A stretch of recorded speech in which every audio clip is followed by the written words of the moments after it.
وذكر فإن الذكرى تنفع المؤمنين.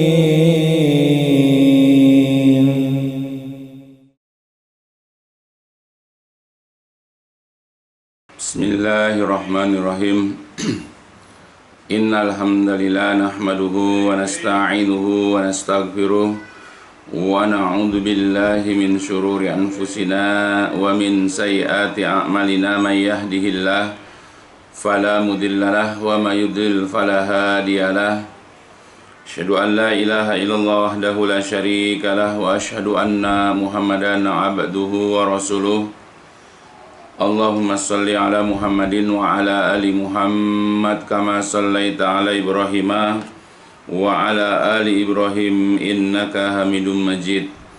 Allahumma barik ala Muhammadin wa ala ali Muhammad kama barakta ala Ibrahim wa ala ali Ibrahim innaka Hamidum Majid.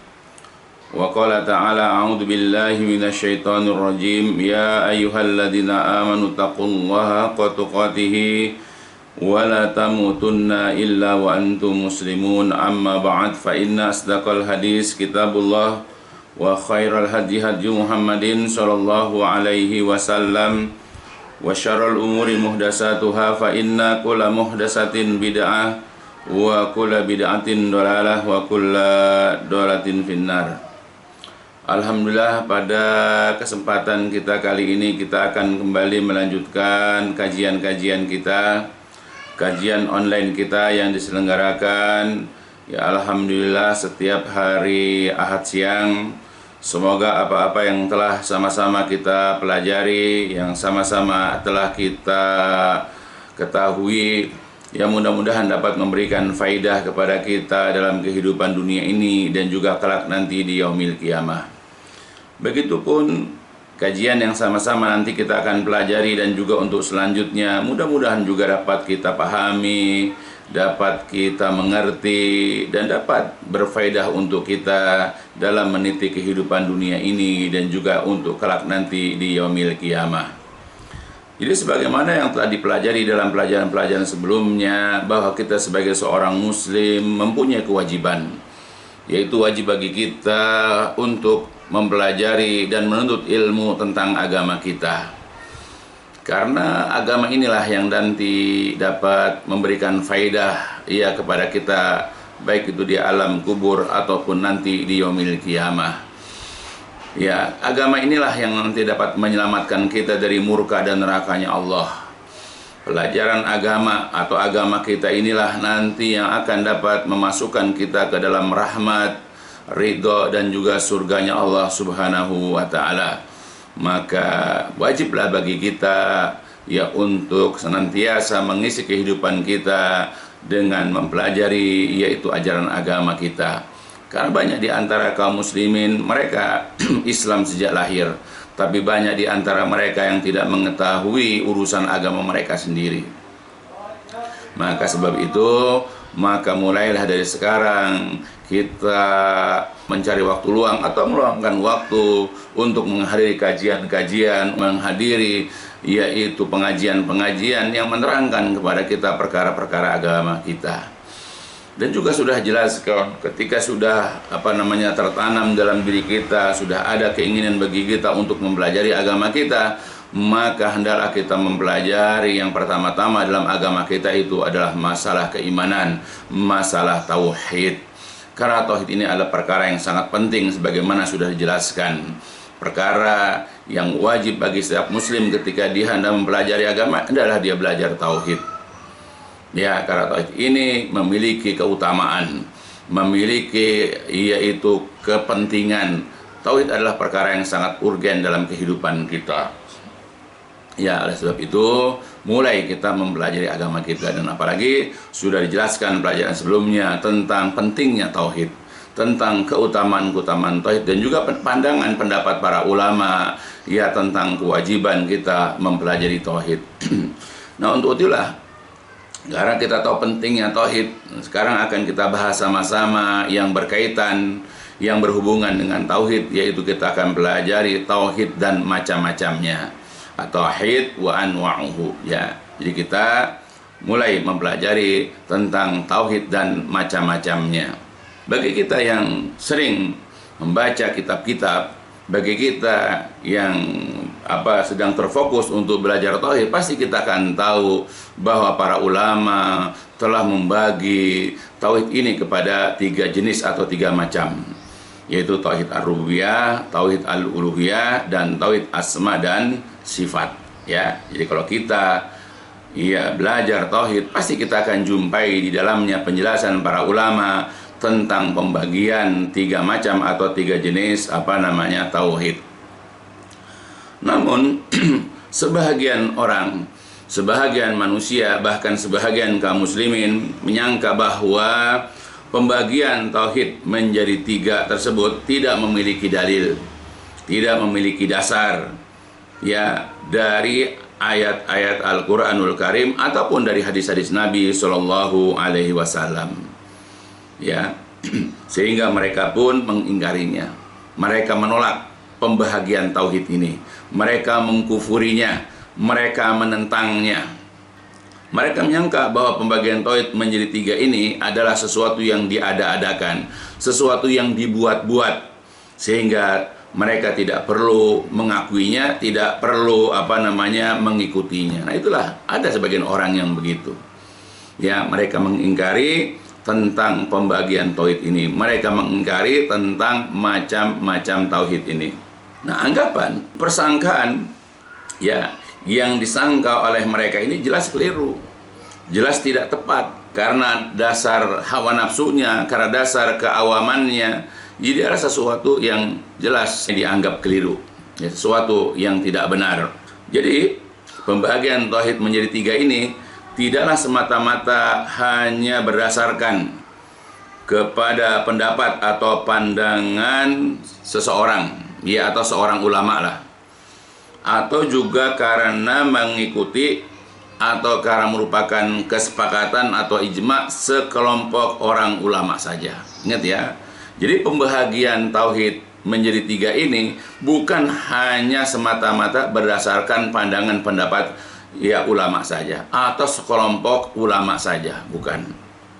Ya, akan tetapi kesimpulan bahwa 3 jenis tauhid ini disimpulkan dari hasil telaah, dari hasil kajian-kajian, ya, yang terdapat di dalam ayat-ayat Al-Quranul Karim dan juga hadis-hadis Nabi Shallallahu Alaihi Wasallam.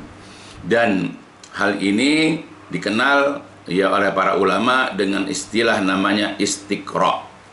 Ya, jadi mereka membaca ayat Quran, mereka berusaha memahami isi Al-Quran, ya, dengan mempelajari tafsirnya dan ilmu-ilmu yang berkaitan dengan Al-Quran. Juga mereka belajar mereka belajar hadis, mereka juga berusaha memahami hadis, ya, dengan ilmu yang berkaitan dengan hadis.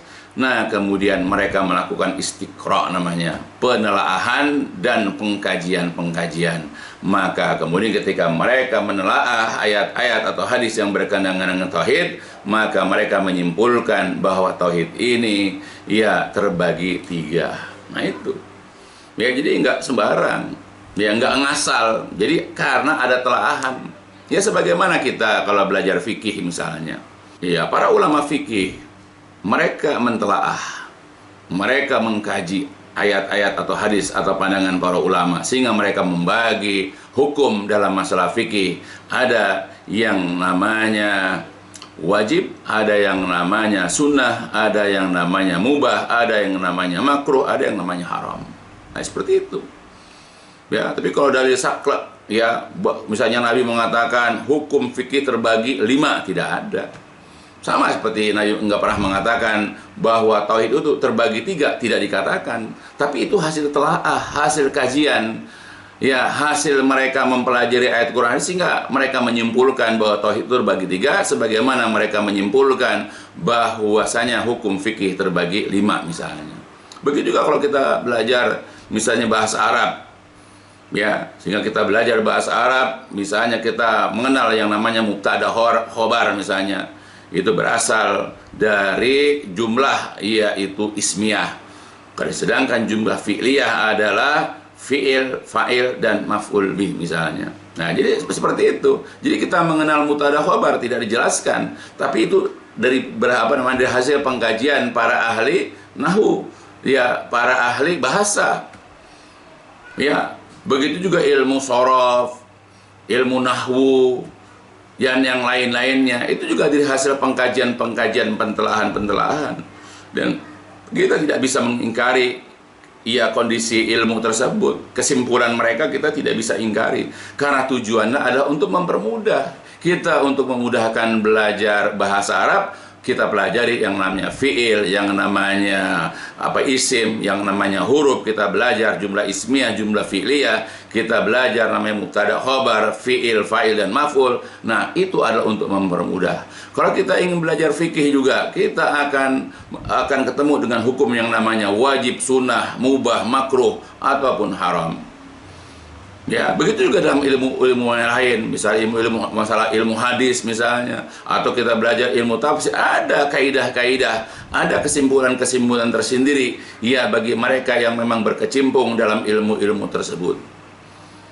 Ya, dan kita mengakuinya, kesimpulan dari para ahli tersebut, ya, kita akan mengakuinya. Begitupun dalam masalah tauhid, para ulama kemudian menyimpulkan tauhid terbagi 3, itu hasil istiqra, dan kita mengakui hal tersebut. Nah, itu ya, mudah-mudahan bisa dipahami. Ya, kendati pun orang masih mengingkari, tidak masalah. Ya, karena memang tujuan kita ini belajar tauhid dan macam-macamnya adalah untuk memudahkan kita, ya, membedakan tauhid A dengan tauhid B dengan tauhid C, ya, untuk memudahkan saja, supaya kita bisa menilai apa betul orang ini sudah bertauhid atau belum. Baik, nah itu. Nah, sedangkan sebelum kita masuk kepada pembahagian tauhid, sekarang jelaskan dulu tauhid secara bahasa, maknanya secara lughah, secara bahasa. Ya, asal katanya, tauhid itu asalnya dari wahada yuwahidu, tauhidan. Jadi kalau wahada satu, kalau wahada menjadikan satu. Ya, asalnya esa, mengesahkan. Nah, itu wahada yuwahidu, tauhidan. Nah, yaitu ja'ala syai' wahidan, yaitu menjadikan sesuatu itu menjadi satu. Ya, itu kalau ya, wahada yuwahid tauhid, yaitu wa ja'ala syai' wahidan, menjadikan sesuatu itu menjadi satu. Nah, sedangkan dalam istilah tauhid, ya, hada la yatahaqqaq illa binafyin wa isbat. Sedangkan kalau bicara masalah tauhid, yaitu kalimat la ilaha illallah, ya, ini tidak akan terwujud. Jadi kalimat tauhid ini tidak akan terwujud, tidak akan terrealisir illa melainkan binafin, dengan nafi, wa isbat, dan isbat, dengan meniadakan dan menetapkan. Kita menafikan bahwa tidak ada sesembahan, tidak ada yang boleh diibadahi, lalu setelah itu kita menetapkan bahwa penyembahan, peribadatan itu hanya kepada Allah. Nafal hukmu amma siwal muahad wa isbatuhu lahu. Jadi hukum menafikan amma, dari apa-apa selain daripada al-muahad yang ditauhidkan, kemudian wa isbatuhu lahu, dan kemudian menetapkannya untuknya. Ya, itu. Jadi secara hukum, ya, kalimat tauhid itu menafikan selain yang diesakan, yaitu Allah. Jadi selain Allah ditiadakan, kemudian menetapkan pengesaan itu, ya, uluhiyah, peribadatan itu hanya lahu, untuknya. Itu makna tauhid.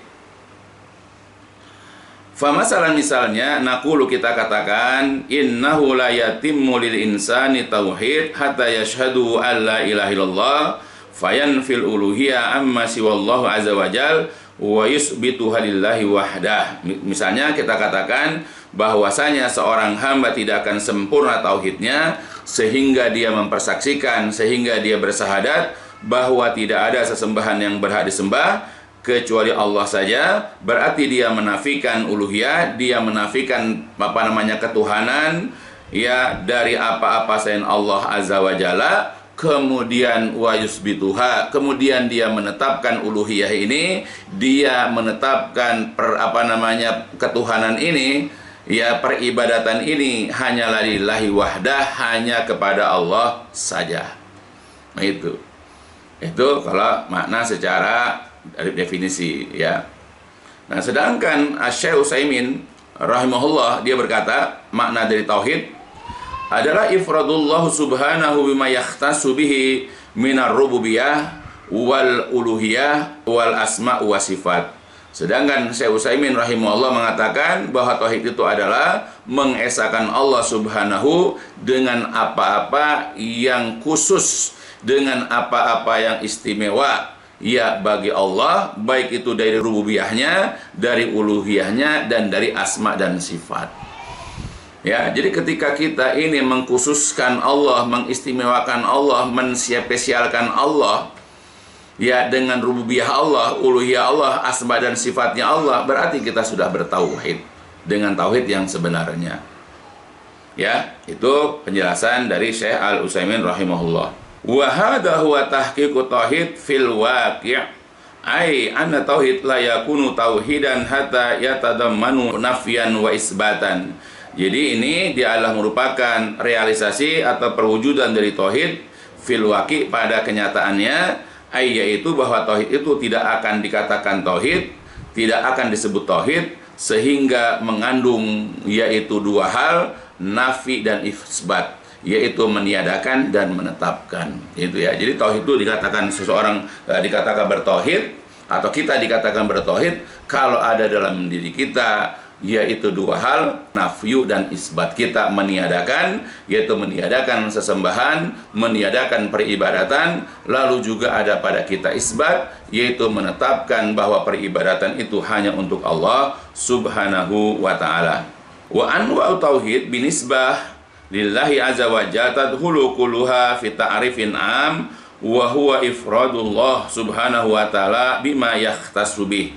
Dan jenis-jenis tauhid yang dihubungkan kepada Allah Azza wa Jalla itu masuk seluruhnya di dalam definisi secara umum, yaitu mengesahkan Allah Subhanahu wa Ta'ala dengan sesuatu yang memang ini khusus bagi Allah Subhanahu wa Ta'ala, yang ini adalah merupakan kekhususan bagi Allah, tidak ada pada makhluknya, hanya ada pada Allah, yaitu dalam masalah rububiyah, uluhiyah, dan asma dan sifat.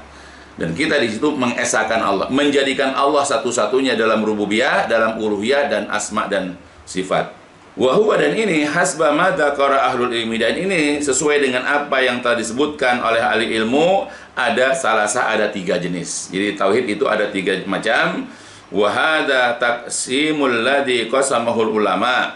Ya, dan ini adalah merupakan pembahagian yang dibagikan yang oleh para ulama qadimun dulu min ayam Ibnu Mundah, dulu pada masa Ibnu Mundah. Jadi zaman Ibnu Mundah pun mengatakan bahwa itu tauhid tiga jenis. Kemudian wa min ayami Abi Nuaim, dan juga pada masa Imam Abu Nuaim. Wa min ba'dihima, dan juga setelah keduanya, bal min ayami Ibni Huzaimah, dan juga pada masa Imam Ibnu Huzaimah. Qasamu, mereka membagi-bagi mislah hada taksim, semisal pembagian ini ya. Jadi ulama-ulama terdahulu, apalagi zaman sekarang banyak kita jumpai kitab-kitab tauhid seperti Syekh Utsaimin misalnya, Syekh bin Baz misalnya, kalau kita baca buku-bukunya ya, banyak kita jumpai pembagian-pembagian tauhid ini ya, itu tiga jenis. Karena zaman dulu Ibnu Mundah, kemudian Abu Nuaim maupun Ibnu Huzaimah juga telah membagi tauhid ini menjadi tiga macam. Wa anwa tauhid alatiyah ma'khudatun min adillatil Qur'an al-Karim wal ahadits as-sahihah. Pembagian tauhid berikut ini diambil dari dalil-dalil Al-Qur'an Al-Karim dan juga dari hadis-hadis yang sahih. Jadi kita akan bahas sekarang tentang pembahagian tauhid. Ya, dan ini diambil kesimpulan atau juga berdasarkan kepada kajian-kajian, telahan-telahan yang ada di dalam Al-Quran dan hadis. Jenis tauhid yang pertama, sebagaimana sudah dijelaskan barusan, adalah tauhid ar-rububiyah ya, atau juga sering disebut juga dengan tauhidul af'al, yang berkenaan dengan perbuatan-perbuatan Allah. Huwa li'tiraf bi anna Allah huwa ar-rabb wal khaliq wal malik wal mudabbir. Dia adalah mengakui bahwasanya Allah dialah Rabb, pemelihara, dia adalah pencipta, dia adalah penguasa, wal mudabbir, dan juga pengatur. Ya, atau juga di dalam keterangan lain yang namanya tauhid rububiyah adalah beriman ya bi anallah, al-iman bi anallaha huwa rabb, beriman bahwa Allah adalah pemelihara, Allah adalah pencipta, Allah adalah penguasa, Allah juga adalah pengatur, juga termasuk yang menghidupkan dan yang mematikan, yang memberikan rizki, yang menurunkan hujan dan yang lain-lainnya. Wa qad i'tarafa bihadza al-kuffar. Jadi sungguh-sungguh orang-orang kafir di masa dahulu mengakui tentang hal ini. Jadi orang-orang kafir mengakui tauhid rububiyah.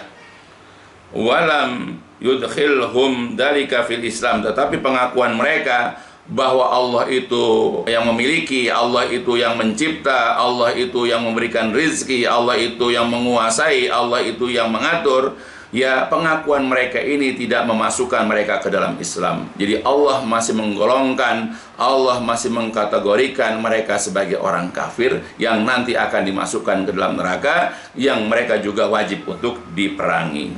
Nah itu ya, jadi orang-orang kafir mengakui tauhid rububiyah, tapi pengakuan mereka tidak lantas menjadikan mereka sebagai seorang muslim atau mukmin. Nah ini bisa kita perhatikan dari ayat-ayat berikut ini ya, banyak ayat tapi kita ambil sebahagian saja. Yang pertama adalah Allah telah berfirman di dalam Al-Quran surat Al-Zukhruf surat ke-43, a'udzubillahi minasyaitonirrajim, wala in sa'altahum man khalaqahum la yaqulunna Allahu fa anna yufakun. Wala in sa'altahum, dan benar-benar sungguh-sungguh jikalau engkau bertanya kepada mereka, kepada orang-orang kafir, man, siapakah khalaqa, yang telah menciptakan mereka, siapakah yang telah menciptakan mereka, maka la yaquluna, mereka menjawab Allahu, Allah. Jadi yang menciptakan kami adalah Allah. Nah kalau begitu fa anna, maka bagaimana caranya yufakun, mereka dipalingkan dari kebenaran. Kenapa mereka juga tidak mau tunduk kepada Allah, padahal mereka mengakui Allah lah yang menciptakan mereka. Jadi mereka mengakui Allah sebagai pencipta di sini. Begitu juga dalam ayat yang lain, dalam surat Al-Ankabut Allah berfirman, a'udzubillahi minasyaitonirrajim, wala in sa'altahu man khalaqas samawati wal arda wa sakhkhara syamsa wal qamar la yaquluna Allah fa anna yufakun. Dan benar-benar jikalau engkau bertanya kepada mereka, siapakah yang menciptakan langit, bumi, dan siapakah juga yang telah menundukkan matahari dan bulan, niscaya benar-benar mereka akan mengatakan yang menciptakan langit dan bumi, yang menundukkan matahari bulan sehingga beredar pada tempatnya adalah Allah. Kalau begitu fa anna yufakun, maka bagaimana mereka dipalingkan dari kebenaran. Nah itu, jadi mereka juga mengakui bahwa Allah lah yang menciptakan langit bumi, Allah lah juga yang menundukkan matahari dan bulan. Begitu juga dalam ayat yang lain, masih surat Al-Ankabut Allah berfirman, a'udzubillahi minasyaitonirrajim, wala in sa'altahu man nazzala minas sama'i ma'an fa ahya bihil arda min ba'di mautiha la yaquluna Allah qul alhamdulillah bal aktsaruhum la yaqilun. Benar-benar jikalau engkau bertanya kepada mereka, kepada orang-orang kafir, siapakah yang menurunkan air hujan dari langit, lalu Allah tumbuhkan dengan air itu tanah setelah keringnya, setelah matinya atau keringnya, maka mereka akan menjawab bahwa yang menurunkan hujan dari langit, yang menumbuhkan, yang menyuburkan tanah setelah keringnya, itu adalah Allah Subhanahu wa ta'ala. Katakan wahai Nabi, segala puji bagi Allah. Ya bahkan sebenarnya kebanyakan mereka adalah orang-orang yang tidak berakal. Dalam ayat yang lain, dalam Quran surat Al-Mu'minun, Allah Jalla wa'ala berfirman, Qul limanil ardu wa man fiha in kuntum ta'lamun. Katakan wahai Nabi, kepunyaan siapakah bumi dan juga orang-orang yang ada padanya, jika kalian adalah orang-orang yang mengetahui. Sayaquluna lillah, mereka menjawab bahwa yang memiliki itu adalah Allah.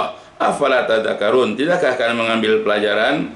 Qul man rabbus samawati sab'i wa rabbul arsyil azim, sayaquluna lillah. Qul afala tatakun, katakanlah siapa pemilik 7 langit dan juga pemilik atau pemelihara arsy yang agung, mereka akan menjawab itu semua kepunyaan Allah. Katakanlah kepada mereka, afala tatakun, tidakkah kalian bertakwa? Qul, katakan pula, man biyadihi malakutu kulli syai' wa huwa yujiru wa la yujaru alaihi in kuntum ta'lamun, sayaquluna lillah. Qul fa anna tusharun. Katakan wahai Nabi, siapakah yang di tangannya kekuasaan segala sesuatu, dan dialah yang melindungi dan tidak ada yang dapat dilindungi atasnya. Jika kalian adalah orang-orang yang mengetahui, niscaya ya mereka akan mengatakan bahwa semuanya adalah milik Allah.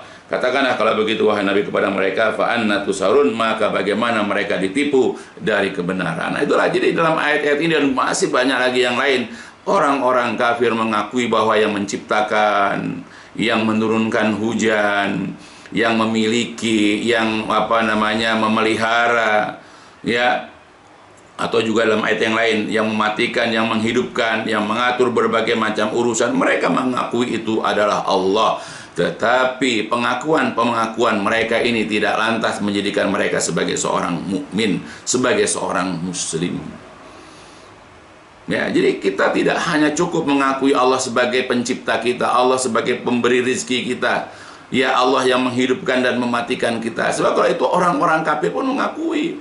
Walaupun di zaman sekarang sudah makin mendekati hari kiamat, semakin parah keyakinan. Zaman sekarang ada orang-orang yang malah mereka mengingkari keberadaannya Allah. Mereka mengingkari Allah yang menciptakan mereka, karena mereka beranggapan bahwa dunia ini ada dengan sendirinya. Manusia pun lahir dengan sendirinya, karena itu hukum dalam hukum alam, gitu katanya. Sehingga para ulama mengatakan, waqad angkaras suyu'i, orang-orang komunis, ya ini ya, jadi orang-orang komunis ya yang punya iktikad begini. Orang-orang komunis sungguh-sungguh mereka mengingkari wujud Rabb, keberadaan Rabb, keberadaan Allah. Fakanu, maka mereka orang-orang komunis ini ya asyadu kufran, lebih sangat kafirnya min kufaril jahiliyah, daripada orang-orang kafir jahiliyah. Jadi orang-orang kafir jahiliyah yang mengakui Allah ada, yang bahkan mereka mengakui Allah yang menciptakan mereka, memberikan rezeki kepada mereka, yang menghidupkan, mematikan mereka, yang mengatur urusan-urusan mereka, yang menurunkan hujan untuk mereka, itu saja masih dianggap kafir. Abu Jahal, Abu Lahab, bahkan paman Nabi Abu Thalib, ya, mereka mengakui keberadaan Allah. Mereka mengakui Allah itu yang menciptakan mereka, tapi mereka masih dinyatakan kafir, bahkan diancam dengan neraka. Maka bagaimana mungkin ya orang-orang komunis bisa lebih baik daripada orang kafir zaman dulu? Padahal mereka menolak keberadaan Allah. Mereka tidak percaya dengan adanya Allah. Ya, cuman sekarang lebih parah kekafirannya. Ya, jadi kita tidak cukup hanya meyakini atau mengimani Allah sebagai pencipta, kita tidak. Ada hal yang lain harus kita imani, baru kita bisa dikatakan beriman. Bahkan iblis laknatullah alaih pun mengakui bahwa yang menciptakan mereka itu Allah. Bayangkan iblis, tapi Allah golongkan iblis sebagai orang kafir. Allah sudah ancam iblis dengan neraka, makanya iblis tidak mau sendirian masuk neraka, maka dia berusaha untuk menyesatkan umat manusia sebanyak-banyaknya. Nah, ini banyak sekali ayat-ayat yang menerangkan bahwa iblis mengakui Allah sebagai penciptanya. Di antaranya adalah dalam Al-Quran surat Shad. A'udzu billahi minasyaitonir rajim. Fasajadal malaikatu kulluhum ajma'un ila iblis istakbara wa kana minal kafirin. Maka sujudlah semua para malaikat kecuali iblis. Dia sombong, wa kana minal kafirin, dan dia termasuk golongan orang-orang kafir. Qala, Allah berfirman, ya iblis, ma mana'aka an tasjuda lima khalaqtu biyadayya astakbarta am kunta minal alin. Wahai iblis, apa yang mencegahmu untuk sujud menghormati kepada Nabi Adam yang aku ciptakan dengan kedua tanganku? Apakah kamu sombong atau apakah kamu merasa sebagai orang-orang yang tinggi? Nah, itulah jadi iblis ketika disuruh Allah, ya, maka iblis menolak. Ya, dia merasa lebih hebat, dia merasa lebih besar, dan dia merasa lebih tinggi. Qala, berkata iblis, ana khairum minhu, aku lebih baik daripada Adam. Karena khalaqtani min nar wa khalaqtahu min tin, karena engkau ciptakan aku dari api, sedangkan engkau ciptakan Adam dari tanah. Nah, jadi dia merasa lebih baik, lebih sempurna, lebih utama daripada Nabi Adam. Ya. Jadi iblis di sini mengakui bahwa yang menciptakan dirinya itu adalah Allah, sebagaimana dia juga mengakui bahwa yang menciptakan Nabi Adam adalah Allah. Jadi mengakui Allah sebagai pencipta. Dia tidak tidak seperti orang-orang komunis yang menolak keberadaan Allah. Dia percaya Allah ada, sama seperti orang-orang kafir pada zaman jahiliyah mengakui Allah itu ada, mengakui Allah sebagai pencipta. Ya, tetapi kekafiran iblis adalah karena dia menolak perintah Allah. Dia merendahkan Nabi Adam. Allah katakan wa kana minal kafirin, iblis termasuk orang-orang kafir. Kenapa? Karena dia menolak perintah Allah. Nah, makanya kita kalau sekarang mengakui Allah sebagai pencipta, tapi kita menolak perintah Allah dan juga kita menolak perintah Rasul, walaupun kita mengakui Allah ada, kekafiran kita itu lebih daripada keyakinan kita. Karena kekafiran itu hanya kebanyakan dalam masalah menolak perintah.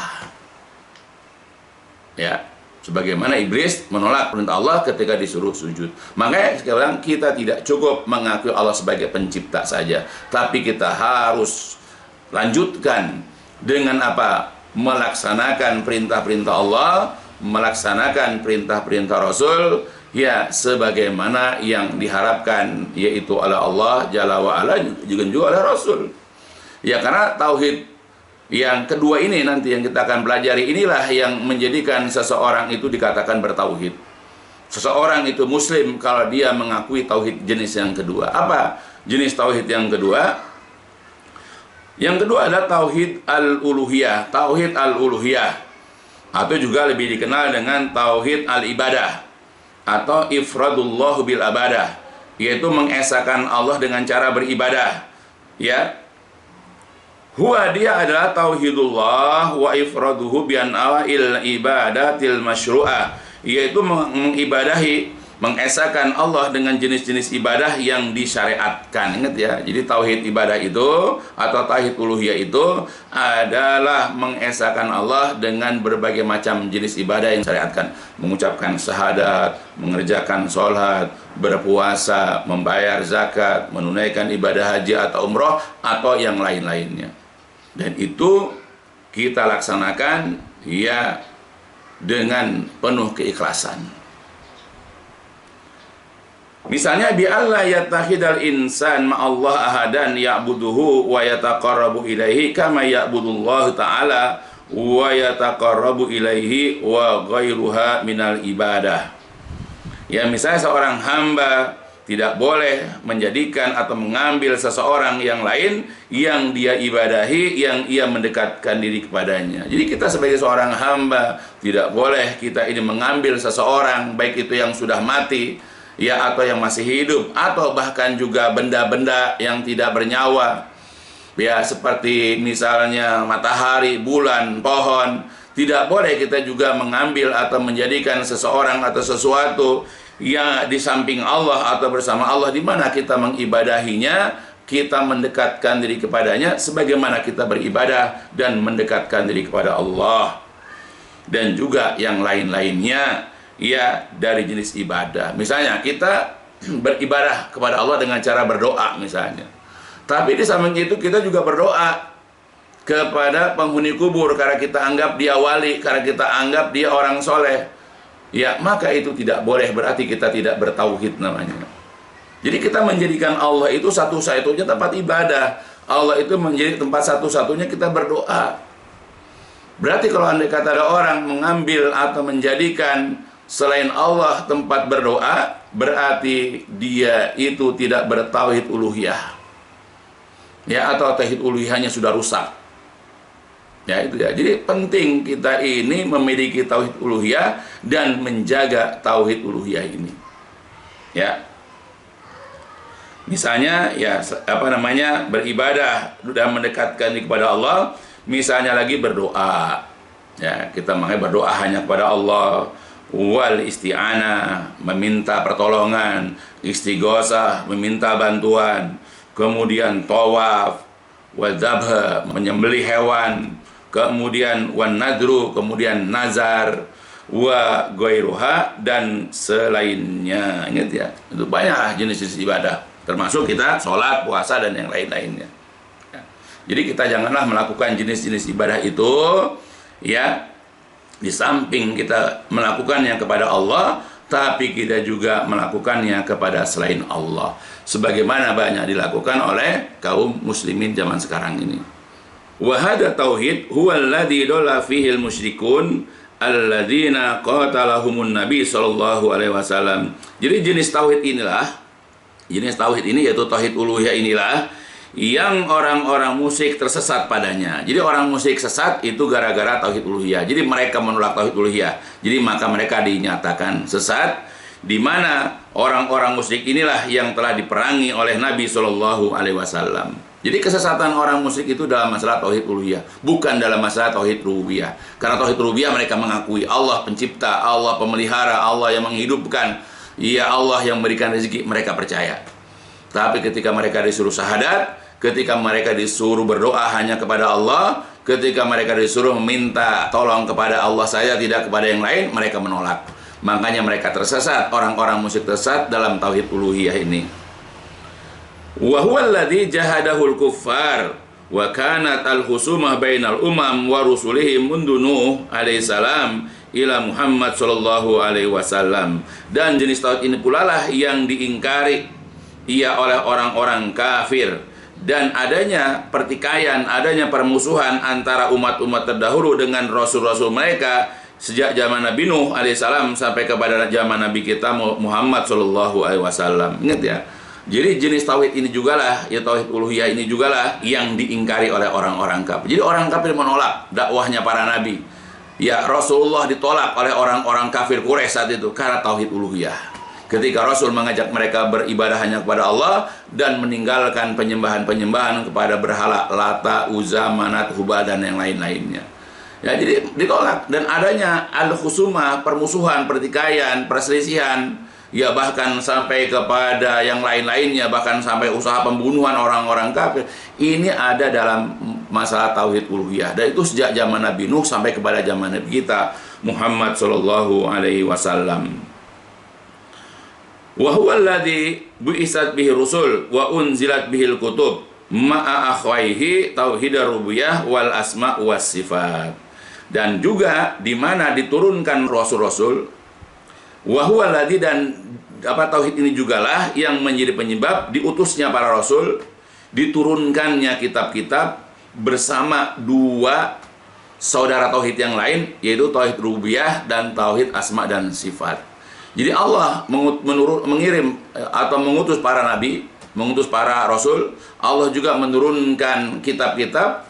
Ya, tujuannya adalah untuk, ya katakanlah, menjelaskan tentang tauhid al-uluhiyah.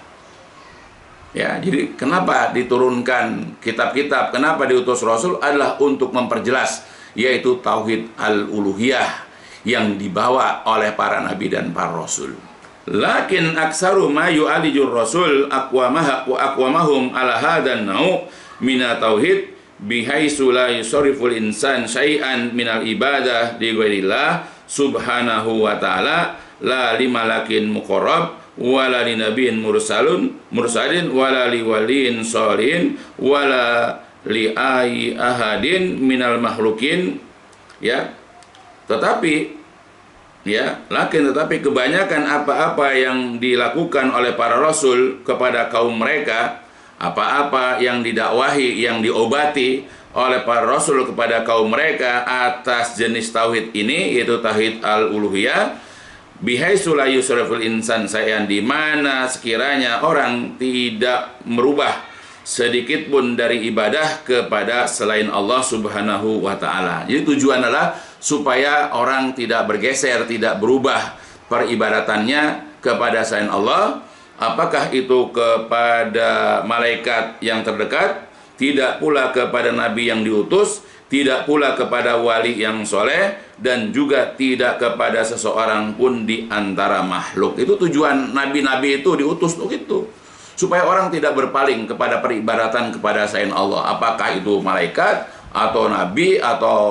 wali, ya atau siapapun dia. Tidak boleh orang berpaling dari penyembahan ya kepada Allah kepada selain Allah. Ya. Li'annal ibadah, karena ibadah itu latasihu, tidak akan benar. Ibadah tidak dikatakan benar illa lillah azza, kecuali yaitu lillah, hanya untuk Allah azza wa jalla gitu. Jadi ibadah kita berdoa, kita minta tolong, minta bantuan, kita bernazar, ya kita sholat atau apapun ibadah-ibadah itu, ya tidak dikatakan sahih, tidak dikatakan benar dia tidak akan diterima, tidak akan dibalas oleh Allah, bahkan mengandung perkara yang dilarang karena mengandung kemusyrikan, ya, maka itu tidak dikatakan benar kecuali kalau diperuntukkan, ditujukan hanya untuk Allah aja wajalla saja. Wa man khala bihadat ya tauhid, barang siapa yang mengosongkan, yang mensunyikan atau dia meniadakan jenis tauhid ini, fahuwa musyrikun kafir, maka dia adalah orang musyrik lagi kafir. Wa in aqarra, kendati pun dia mengakui bi tauhid ar-rububiyah, kendati pun dia mengakui tauhid rububiyah, wa bi tauhid asma wa sifat, dan dia mengakui tauhid asma dan sifat. Ya, jadi walaupun dia itu mengakui Allah sebagai pencipta, Allah sebagai pengatur, Allah sebagai pemelihara, Allah penguasa, Allah yang menghidupkan dan mematikan, kemudian juga dia mengakui Allah dalam asma dan sifat, ya, dia mengakui Allah bersifat Ar-Rahman Ar-Rahim, Al-Ghafur, Al-Wadud, dia mengakui, tapi dia tidak memiliki tauhid al-uluhiyah, dia menolak, dia mengingkari tauhid uluhiyah, dia masih beribadah ya kepada selain Allah di samping Allah, atau beribadah hanya kepada selain Allah, maka dia dikatakan orang kafir lagi musyrik tetap. Ya, jadi selama tidak ada tauhid uluhiyah dalam diri seseorang, dia hukumnya kufur. Ya, banyak di antara kita kaum muslimin begitu. Jadi mereka mengakui tauhid rububiyah, mereka mengakui tauhid asma dan sifat, tapi perhatikan ketika mereka minta bantuan, ketika mereka berdoa, ketika mereka memohon, apakah mereka minta dilapangkan rizki, dimudahkan jodoh, diberikan keturunan, disembuhkan dari sakit. Coba perhatikan, mereka meminta, memohon, berdoa kepada penghuni kubur. Mereka minta bantuan kepada dukun-dukun. Nah, berarti tauhid uluhiyah mereka rusak atau telah hilang. Berarti mereka bisa jadi jatuh kepada kemusyrikan dan kekafiran. Waqad hasal Qur'anul Karim fi aksari suwarihi alaihi. Sungguh-sungguh Al-Qur'anul Karim telah memberikan motivasi di kebanyakan surat-suratnya atas dasar tauhid uluhiyah. Jadi kalau kita baca Al-Qur'an dari Al-Fatihah kepada sampai surat An-Nas, kita akan jumpai kebanyakan isi Al-Qur'an adalah mendorong kita supaya bertauhid uluhiyah. Dan dulu kita sudah perhatikan bagaimana dakwahnya para nabi ketika mereka berdakwah kepada kaumnya. Rata-rata nabi-nabi itu diperintahkan Allah untuk mengajak orang beribadah kepada Allah saja. Banyak sekali kita sudah bahas dalil-dalilnya, kita sudah terangkan dalil-dalilnya ya tentang perintah Allah, ya, ajakan ya dari para nabi atau para rasul supaya mengajak umat ini beribadah hanya kepada Allah saja. Misalnya dalam Al-Quran banyak sekali kalimat yang mengatakan, ya qaumi i'budullah malakum min ilahin ghairuh. Ya wahai kaumku, sembahlah Allah karena tidak ada sesembahan yang lain untuk kalian selain daripada Dia. Begitu juga dikatakan, wa ma arsalna min qablika mir rasul illa nuhi ilaihi annahu la ilaha illa ana fa'budun. Kami tidaklah mengutus sebelum engkau seorang pun rasul, melainkan kami berikan wahyu kepadanya bahwasanya tidak ada sesembahan yang berhak disembah kecuali aku, maka sebab itu beribadahlah kepadaku. Nah, itu jadi banyak sekali dalil begitu. Ya, jadi banyak dalil mengajak umat ini agar beribadah, ya, agar menyembah Allah saja. Ya, banyak sekali. Sudah dulu kita jelaskan dalam seruan atau ajakan kepada tauhid. Ya, bagaimana dahulu para nabi, para rasul mengajak umat ini untuk beribadah kepada Allah Jalla wa Ala dan meninggalkan kemusyrikan. Nanti ya, mudah-mudahan. Kemudian ya, sekali lagi, jadi sungguh-sungguh Al-Quran mulia telah memberikan motivasi di kebanyakan suratnya atas tauhid al-uluhiyah ini, dan juga supaya berdoa kepada Allah saja. Fafi suratil Fatihah, maka di dalam surah Al-Fatihah, ya, misalnya kita membaca iyyaka na'budu wa iyyaka nasta'in, kita jumpai ya kalimat kepada Engkau lah ya Allah kami beribadah dan hanya kepada Engkau lah kami minta tolong. Ya, kita sudah bahas tadi di awal sebagai contoh. Maknanya adalah kami mengkhususkan Engkau ya Allah dalam beribadah, dan kami juga berdoa hanya kepadamu saja. dan kami tidak meminta tolong kepada selainmu. Nah, itu jelas ya. Jadi dalam ayat ini ada pengkhususan, yaitu beribadah dan minta tolong kepada Allah. Begitu juga hadis, ya, Rasul pernah bersabda, ya, di dalam sebuah hadis riwayat Imam Tirmizi, ya, yang diriwayatkan oleh salah seorang sahabat, yaitu Ibnu Abbas. Dia mengatakan, idza sa'alta fas'alillah wa idza sta'anta fasta'in billah. Jadi apabila engkau minta, mintalah kepada Allah. Dan apabila engkau hendak minta tolong, minta tolonglah kepada Allah. Nah, jadi banyak sekali hadis-hadis juga begitu. Banyak dari dalam hadis yang mengajak kepada kita untuk senantiasa beribadah, untuk meminta pertolongan hanya kepada Allah Subhanahu wa Ta'ala. Nah, jadi inti dakwahnya para nabi sebetulnya adalah tauhid al-uluhiyah, mengajak kita beribadah kepada Allah dan mengajak kita untuk meninggalkan peribadatan kepada selain Allah Subhanahu wa Ta'ala. Itu jenis tauhid yang kedua. Sedangkan jenis tauhid yang ketiga adalah tauhidul asma wa sifat. Apa itu tauhid asma dan sifat? Wa huwa ifradullah Subhanahu wa Ta'ala. Dia adalah mengesahkan Allah Subhanahu wa Ta'ala, atau juga kita beriman kepada Allah Subhanahu wa Ta'ala bima samallahu bihi nafsuhu wa wasafa bihi nafsuhu fi kitabihi au ala lisani rasulihi sallallahu alaihi wasallam. Ya, kita mengesahkan Allah atau beriman kepada Allah Subhanahu wa Ta'ala dengan apa yang Allah Subhanahu wa Ta'ala telah menamakan dirinya dan mensifatkan dirinya dengannya di dalam kitabnya yang mulia atau melalui lisan Rasulnya Shallallahu Alaihi Wasallam. Jadi itu. Jadi kita untuk memahami tauhid jenis yang ketiga, yaitu tauhid asma dan sifat, adalah kita mengimani, kita mengesahkan Allah, yaitu dengan hal yang Allah, dengan sesuatu yang Allah telah menamakan dirinya, ya, atau telah mensifatkan dirinya oleh dirinya sendiri di dalam Al-Quran, atau melalui lisannya, ya, melalui lisan nabinya Shallallahu Alaihi Wasallam. Jadi kalau kita jumpai dalam Al-Quran, Allah telah Allah telah memberikan nama kepada dirinya Ar-Rahman Ar-Rahim, ya udah kita imani itu nama Allah.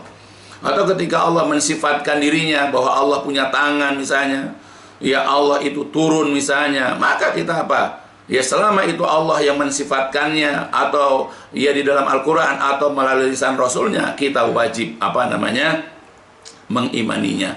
Kita wajib tetap mengesahkan Allah Subhanahu wa Ta'ala. Wa dalika bi isbati ma asbatahu min ghairi tahrib wala ta'til wa min ghairi takyif wala tamsil. Ya, yang demikian itu adalah dengan menetapkan apa-apa yang telah ditetapkan tanpa tahrib, tanpa ta'til, tanpa takyif, dan tanpa tamsil. Ya, itu. Jadi buat kita mengimani itu begitu, sesuai dengan apa yang telah diterangkan oleh Allah di dalam Al-Quran atau melalui lisan Rasulnya di dalam hadis-hadis. Fala budda minal iman bima samallahu bihi nafsuhu wa wasafa bihi nafsuhu ala wajhil haqiqah lal majaz, walakin ghairu takyif wala tamsir kal istiwa wan nuzul wal yad wal maji wa ghairuha minas sifat nufassiruha bima warada anis salaf. Ya. Jadi maka sudah seharusnya kita mengimani apa yang Allah telah menamakan dirinya dengannya dan Allah telah mensifatkan dirinya dengannya secara hakikat, secara yang sebenarnya, bukan majaz, tanpa mentakyif, tanpa mentafsil. Seperti misalnya istiwa, ya, bersemayam misalnya, atau nuzul, turun misalnya, atau Allah punya tangan, atau Allah datang dan selainnya di antara sifat-sifat, maka kita menafsirkannya sesuai dengan apa yang telah datang dari para ulama salaf. Ya, jadi pentinglah kita harus menerima apa adanya dari apa yang telah dijelaskan yaitu oleh para ulama salaf. Jadi pentinglah bagi kita untuk mengetahui dan memahaminya. Ya, karena banyak di antara kita, ya, selain mereka mengingkari, ya, mereka juga menolaknya. Ya. Adapun tahrif dijelaskan oleh para ulama salaf, maksudnya adalah memalingkan zahir ayat, jelasnya ayat dan hadis-hadis yang sahih pada makna lain yang batil dan salah. Itu ya. Jadi kita mengimani nama dan sifat Allah tanpa tahrif, maksudnya yaitu tidak memalingkan zahir ayat dan hadis-hadis sahih pada makna lain yang salah lagi batil. Seperti misalnya makna istiwa, yaitu kalau bahasa ini bersemayam ya di tempat yang tinggi. Lalu kemudian ada orang mentahrifnya menjadi istaula, yaitu berkuasa. Nah, kita ketika memahami Ar-Rahmanu 'alal arsy istawa, Allah bersemayam di atas aras, ya udah kita maknakan bersemayam di tempat yang tinggi di atas aras. Jangan kita kemudian mengatakan Allah itu berkuasa di atas aras, nggak boleh. Jadi memaknakan istawa menjadi istaula itu suatu yang keliru dan salah. Apa itu makna tahrif? At-tahrif huwa sarfu zahiril ayati wal ahadits sahihah ila maknan akhar batil, ya, mislu istawa bimakna istaula. Tahrif adalah memalingkan, yaitu zahirnya ayat, memalingkan zahirnya jelasnya ayat dan juga hadis-hadis yang sahih kepada makna lain yang batil dan salah, seperti makna istiwa atau istawa, ya, yang artinya bersemayam di tempat yang tinggi di atas aras, kemudian kepada makna yang lain yaitu istaula atau istila, yaitu berkuasa. Jadi tidak bisa kita menerjemahkan Ar-Rahmanu 'alal arsy istawa, Allah itu berkuasa di atas aras. Itu sudah kita namanya mentahrif, memaknakan istawa dengan istaula. Jadi kita cukup mengatakan sebagaimana dikatakan para ulama salaf, istawa ya udah bersemayam di tempat yang tinggi di atas aras. Itu makna tahrif. Adapun at-ta'til huwa juhdu sifatillahi wa nafyuha anhu ka'uluila ka'ala sama faqad za'amatil firaqu dolah ya anallaha fi kulli makan. Jadi ta'til adalah mengingkari sifat-sifat Allah dan menafikannya. Ingat ya, jadi kan ada kata ada orang mengingkari sifat Allah, ada orang menafikan, meniadakan, yang menghapus yaitu sifat-sifat Allah, berarti dia mu'attilah, orang yang mengingkari dan menafikan sifat-sifat Allah. Misalnya ulu Allah, ketinggian Allah di atas langit misalnya, ya, jadi banyak orang mengingkari. Faqad za'amat, sungguh-sungguh telah menduga kelompok-kelompok atau firqah-firqah sesat, anallaha fi kulli makan, bahwa Allah itu berada pada tiap tempat. Jadi sebahagian kelompok yang sesat seperti orang-orang sufi misalnya, ya, atau kelompok yang lain, mereka menganggap bahwa Allah itu ada di mana-mana. Jadi mereka berarti mengingkari Allah itu berada di atas langit, yaitu di atas arsy. Ya, padahal yang dimaksud Allah itu berada di mana-mana adalah apanya? Rahmatnya dan juga apanya? Pengetahuannya. Itu bukan zatnya. Jadi kalau dikata Allah ada di mana-mana, tapi kenapa kita ini kalau berdoa ngangkat tangan ke atas? Kenapa kita suka mengatakan bahwa semuanya adalah kehendak yang di atas? Coba bayangkan. Fitrah manusia menganggap bahwa Allah di atas. Ya banyaklah sudah para ulama menerangkan hal ini. Ya, jadi itu. Jadi kita ketika memahami nama dan sifat Allah tanpa tahrif dan tanpa ta'til. Kemudian apa itu takyif? Wa takyifu sifatillah wa anna kaifiyataha kada fa'ulullah alal asi la yusabihu mahlukatihi wa la ya'lamu kaifiyatahu ahadan ilallah. Jadi takyif itu adalah memvisualisasikan, ya, menggambarkan sifat-sifat Allah. Misalnya dengan menggambarkan bahwa bersemayamnya Allah di atas aras itu seperti ini dan itu. Jadi nggak boleh kita memvisualkan. Ya, kita bahkan memberikan contoh atau kita membuat video misalnya menjelaskan bahwa Allah itu ia bersemayamnya seperti ini misalnya. Padahal bersemayam Allah di atas aras itu tidak serupa dengan bersemayamnya para makhluk, dan tak seorang pun yang dapat mengetahui gambarannya kecuali Allah. Ya, tidak ada orang yang tahu. Bahkan Nabi pun, para malaikat pun tidak tahu. Jadi tidak perlulah kita ini mengkondisikan, memvisualisasikan, menggambarkan kepada orang, kepada anak kita, kepada murid-murid kita bagaimana Allah itu bersemayam. Ya, lalu kita menggambarkan seperti duduknya raja, nah begini Allah ini berkuat, Allah itu bersemayam, nggak perlu. Dah, kita imani saja Allah itu istiwa alal arash. Dah ya, makanya tanpa takyif.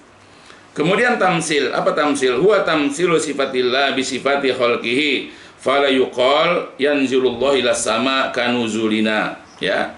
Jadi apa itu tamsil? yaitu menyerupakan sifat-sifat Allah dengan sifat makhluknya. Karena itu tidak boleh kita mengatakan Allah turun ke langit sebagaimana kita turun. Ya, Allah itu datang sebagaimana kita datang. Allah bersemayam seperti kita tidak boleh kita mentamsil atau mentasbih. Ya, begini cara turun. Kita naik ke atas lalu kita turun tangga, beginilah Allah turun. Ya, karena kita tidak bisa memberikan gambaran, memvisualkan, mencontohkan sifat-sifat Allah ataupun nama-nama Allah, tidak ada. Ya, apalagi sudah jelaskan dalam Al-Qur'an. Allah juga sudah mengatakan dalam Al-Qur'an surat Asy-Syura, a'udzubillahi minasyaitonirrajim, fatirus samawati wal ard ja'ala lakum min anfusikum azwaja wa minal an'ami azwaja yatraukum fihi laisa kamitslihi syai'un wa huwas samiul basir. Dialah Allah yang menciptakan langit dan bumi. Allah juga telah menjadikan untuk kalian pasangan-pasangan dari jenis kalian dan juga hewan-hewan juga berpasang-pasangan. Allah menjadikan kalian beranak pinak, ya, dengan cara berpasang-pasangan. Ini kita ambil laisa kamitslihi syai'un, tidak ada sesuatu pun yang semisal dengan Allah, yang menyerupai Allah. Dialah Allah yang Maha mendengar lagi Maha melihat. Ingat ya, kata Allah, laisa kamitslihi syai'un. Tidak ada seseorang pun yang menyerupai Allah. Ya, Allah turun dengan turun kita beda. Allah datang beda dengan datangnya kita. Allah bersemayam, kita duduk di atas hingga sana, beda. Ya, Allah punya tangan, kita punya tangan, apa sama? Ya tidak. Allah punya telinga, ya kita punya telinga, apakah sama? Ya beda, karena laisa kamitslihi syai'un. Kita wajib mengimani nama-nama dan sifat Allah, karena Allah sudah menerangkan dalam banyak ayat nama-namanya. Allah sudah menjelaskan, bahkan banyak sekali kandungan-kandungan di dalam Al-Qur'an yang menerangkan tentang nama dan sifat-sifat Allah. Ya, baik secara seluruhnya atau bahagian demi bahagian. Misalnya Allah mengatakan dalam Al-Qur'an, yaitu Quran surat Al-A'raf, a'udzubillahi minasyaitonirrajim, walillahil asmaul husna fad'uuhu biha wa darul ladzina yulhiduna fi asma'ihi sayuzzauna ma kanu ya'malun. Dan kepunyaan Allah nama-nama yang terbaik, maka berdoalah kalian kepada Allah dengan nama-nama yang terbaik itu, dan biarkanlah orang-orang yang menyimpang di dalam nama-nama Allah, Allah akan memberikan balasan kepada mereka apa yang telah mereka kerjakan. Ingat ya, jadi Allah punya nama-nama yang terbaik, maka kita disuruh berdoa kepada Allah dengan menyebutkan nama tersebut. Misalnya, ya Hayyu ya Qayyum bi rahmatika astaghits, ya, atau doa-doa yang lain. Kita menyebut di antara nama-nama dan sifat Allah. Ya, itu pertama. Yang kedua, Allah berfirman dalam Al-Qur'an surat Al-Isra, a'udzubillahi minasyaitonirrajim, qulillaha awidur rahman ayyam matad'u falahul asmaul husna wa la tajhar bi sholatika wa la tukhafid biha wabtagi baina dzalika sabila. Katakanlah, berdoalah engkau kepada Allah ataupun engkau berdoa kepada Ar-Rahman, sama saja. Apa yang kamu suruh, ya, maka Allah memiliki nama-nama yang terbaik. Dan janganlah engkau mengeraskan suara dalam sholatmu, dan jangan juga engkau merendahkannya, tetapi jadilah jalan tengah di antara yang demikian. Jadi ingat, kita berdoa ya Allah atau ya Rahman sama, karena nama Allah yang lain adalah Ar-Rahman. Kita menyebut nama Allah, kita menyebut Ar-Rahman sama, karena Allah memiliki nama-nama yang terbaik. Begitu juga dalam ayat lain dalam Quran surat Al-Hasyr, a'udzubillahi minasyaitonirrajim, huwallahul khaliqul bari'ul musawwirul lahul asmaul husna yusabbihu lahu ma fis samawati wal ard wa huwal azizul hakim. Dialah Allah yang mencipta, al-bari, yang mengadakan, memberikan rupa, karena Allah memiliki nama-nama yang terbaik. Bertasbih kepada Allah apa yang ada di langit dan bumi, dan dialah Allah yang maha gagah lagi maha bijaksana. Jadi 3 ayat ini sudah menggambarkan kepada kita bahwa Allah memiliki nama-nama yang terbaik, begitupun sifat-sifatnya. Maka kita dengan penjelasan kali ini jelas bahwa kita disuruh untuk memiliki, kemudian memahami, mengaplikasikan, yaitu jenis tauhid-tauhid ini dalam diri kita. Apakah kita bertauhid tentang rububiyah Allah, atau kita bertauhid tentang uluhiyahnya Allah, atau juga bertauhid tentang asma dan sifat-sifatnya Allah. Kita miliki, kita pahami jenis-jenis tauhid ini, lalu kita aplikasikan dalam kehidupan kita, kita amalkan semua dalam diri kita, sehingga kita menjadi seorang yang bertauhid dengan sempurna. menjadi seorang bertauhid yang utuh. Dan semoga ketika kita paham, kita jaga semua jenis tauhid itu dalam kehidupan kita, lalu kemudian kita semoga diwafatkan dalam kondisi memiliki seluruh daripada jenis tauhid itu. Ya, karena tidak sempurna tauhid seseorang kalau mereka ini tidak memahami, tidak mengerti, yaitu jenis-jenis tauhid ini. Karena banyak orang mengaku bertauhid tapi tidak memahami jenis-jenis tauhid ini. Ya, mudah-mudahanlah dengan sedikit diberikan penjelasan tentang macam-macam tauhid ini, ya bisa kita pahami dan kita sekarang bisa bermuhasabah, kita bisa introspeksi diri kita. Nah, apakah pemahaman tauhid kita ini sudah benar? Apakah tauhid yang selama ini kita miliki atau kita akui, apakah sudah seperti yang dijelaskan oleh Allah, yang telah dijelaskan oleh Rasulullah, dan sebagaimana yang telah dipahami oleh para ulama salafus soleh? Pelajari dengan baik, pahami dengan baik, kemudian aplikasikan, amalkan, dan pertahankan sampai akhir hayat kita nanti. Ya, mudah-mudahan penjelasan untuk ini dapat memberikan faedah dan dapat dipahami ya bagi saudara-saudaraku semuanya. Ya, mudah-mudahan kita menjadi orang-orang yang bertauhid dengan tauhid yang sempurna. Itu aja barangkali yang sama-sama bisa kita pelajari. Insya Allah akan kita lanjut pada pelajaran berikutnya. Dicukupkan. Walhamdulillahirrahmanirrahim. Subhanakallahumma wa bihamdika asyhadu an la ilaha illa anta astaghfiruka wa atubu ilaik. الدين النصيحة قلنا لمن يا رسول الله قال لله ولكتابه ولرسوله ولأئمة المسلمين وعمتهم